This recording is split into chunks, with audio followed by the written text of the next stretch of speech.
వచ్చినోడు అచ్చలేని నాయకుడు గంటా సీనన్న చూడు చీకట్లను చీల్చుకుంటూ ఉదయించిన సూర్యుడు మన భీమిలి జనం కొరకు సింగమలే వచ్చే చూడు. ఒక పక్క అభివృద్ధి కార్యక్రమాలు, మరో పక్క సంక్షేమం రెండు కూడా బ్యాలెన్స్ చేసుకుంటూ ముందుకెళ్ళటమే ఈరోజు పార్టీ లక్ష్యం అని చెప్పి కూడా తెలియజేసుకుంటూ, ఒక పక్క చంద్రబాబు నాయుడు గారు, మరో పక్క పవర్ స్టార్ పవన్ కళ్యాణ్ గారు, వీళ్లతో పాటు భారతీయ జనతా పార్టీ నరేంద్ర మోడీ గారు ముగ్గురి నాయకత్వంలో ఒక కూటమిగా ఏర్పడి రేపు ఉమ్మడిగా ఎన్నికల్లో పోటీ చేస్తా ఉన్నాం.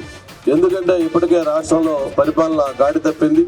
అటువంటి గాడి తప్పిన పరిపాలన మళ్ళీ గాడిలో పడాలి, రాష్ట్రం మళ్ళీ అన్ని రకాలుగా అభివృద్ధి చెందాలంటే జరిగే ఎన్నికల్లో 2 ఓట్లు కూడా, ఎంపీ ఓటు ఎమ్మెల్యే ఓటు 2 కూడా సైకిల్ గుర్తుపైన మరి అటు ఎంపీకి భరత్కి, ఎమ్మెల్యేకి నాకు ఓట్లేసి గెలిపించమని చెప్పని కోరుకుంటూ, తప్పకుండా మీ కుటుంబ సభ్యుడిగా మీ గ్రామ అభివృద్ధిలో పాలు పంచుకొని మీ రుణం తీర్చుకుంటారని చెప్పి మరొక్కసారి తెలియజేసుకుంటూ మీ దగ్గర సెలవు తీసుకుంటా ఉన్నాను. జై హింద్.